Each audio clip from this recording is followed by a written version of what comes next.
राजकुमारी अदिति और आरव का विवाह अब वर्षों पुराना हो चुका था। राजपुर में शांति थी, कला और संस्कृति का विकास हुआ और जनता अपने राजा व रानी से संतुष्ट थी। फिर एक शुभ दिन महल में शंखनाद हुआ। अदिति ने एक पुत्र को जन्म दिया। सारा राजपुर उत्सव में डूब गया।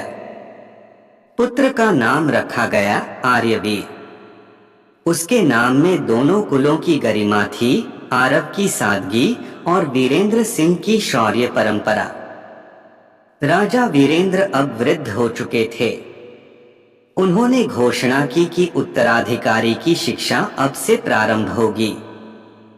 लेकिन सत्ता के साथ सबसे बड़ा संकट आता है लोभ और विरोध।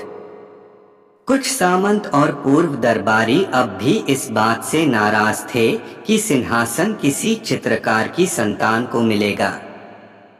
वे चाहते थे कि राजकुमारी अदिति की चचेरे भाई युवराज कुंवर रणविजय को उत्तराधिकारी घोषित किया जाए। रणविजय वीर था, लेकिन घमंडी और सत्ता का भूखा। राजा वीरेंद्र सिंह ने एक अंतिम दरबार बुलाया, जिसमें उन्होंने कहा कि अगले उत्तराधिकारी की घोषणा अब से 1 वर्ष बाद होगी। इस 1 वर्ष में आर्यवीर और रणविजय दोनों को राजकाज, राजनीति, युद्धकला और जनसेवा की शिक्षा दी जाएगी। जो योग्य होगा वही उत्तराधिकारी बनेगा, चाहे वह रानी का पुत्र हो या राजवंश का वारिस।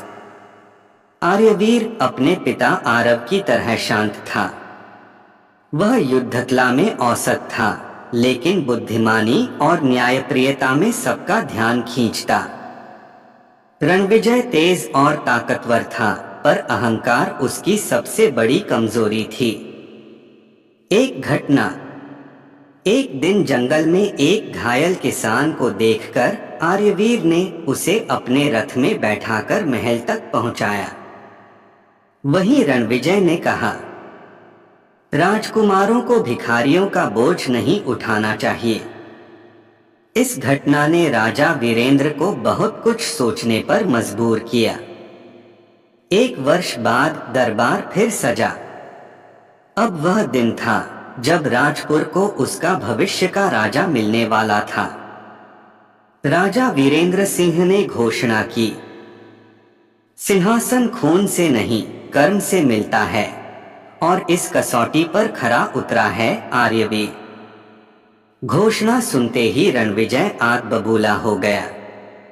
उसने महल पर हमला करने की योजना बनाई। अगर सिंहासन नहीं मिला तो राजपुर को मिटा दूंगा।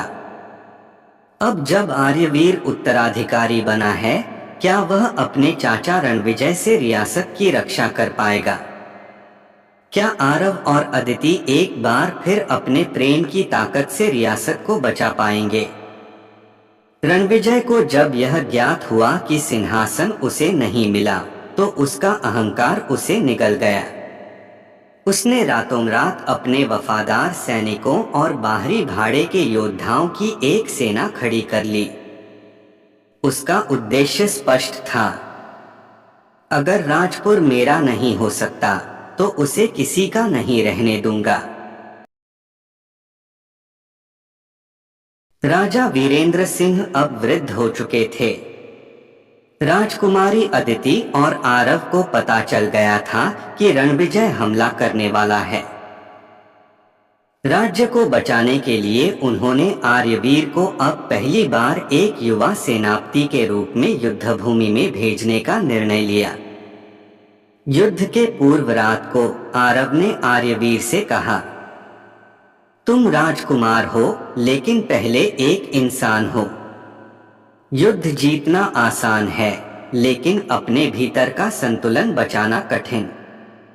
अगर तुम्हें रणविजय का सिर चाहिए, तो पहले यह तय कर लो कि उसका अपराध क्या है और उसका समाधान सिर्फ तलवार ही है या विवेक भी। राजपुर के मैदान में रणविजय की सेना और आर्यवीर की सेना आमने सामने खड़ी थी। रणविजय ने अंतिम बार चिल्लाकर कहा, राजपुर के सिंहासन पर मेरा जन्मसिद्ध अधिकार है। आर्यवीर ने शांत स्वर में उत्तर दिया। सिंहासन का कोई जन्मसिद्ध अधिकार नहीं होता। राजधर्म उसी का होता है जो उसे निभाने की काबिलियत रखता है। घमासान युद्ध छिड़ा। रणविजय तलवार में निपुण था, लेकिन आर्यवीर ने अपने संयम, रणनीति और युद्ध नीति से उसकी सेना को पीछे ढकेल दिया। आखिरकार दोनों आमने सामने आ गए। रणविजय घायल था। आर्यवीर की तलवार उसकी गर्दन के पास थी। एक क्षण को सबने सांसें रोक ली, लेकिन तभी आर्यवीर ने तलवार नीचे रख दी और कहा, आज मैं तुम्हें नहीं मारूंगा रणविजय। राजा वह नहीं होता जो शत्रु का अंत करता है, बल्कि वह होता है जो अपनों को राह दिखाता है। रणविजय ने हार मान ली। उसकी आंखों में पश्चाताप आ चुका था।